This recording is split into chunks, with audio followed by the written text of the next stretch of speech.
جهنم أنتم لها واردون لو كان هؤلاء آلهة ما وردوها وكل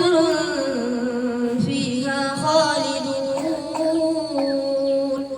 لهم فيها زفير وهم فيها لا يسمعون إن الذين سبقت لهم منا الحسنى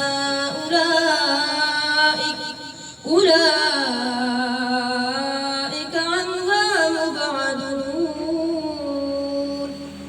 لا يسمعون حسيسها وهم فيما اشتهت أنفسهم خالدون لا يحزنهم الفزع الأكبر وتتلقاهم الملائكة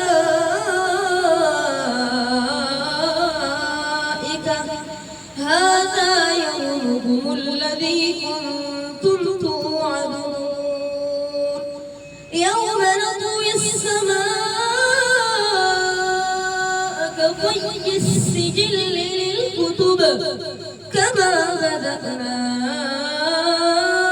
أول خلق نعيده وعدا علينا إنا كنا فاعلين ولقد كتبنا في الزبور من بعد الذكر أن الأرض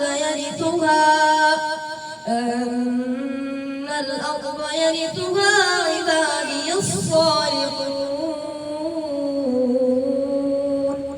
صدق الله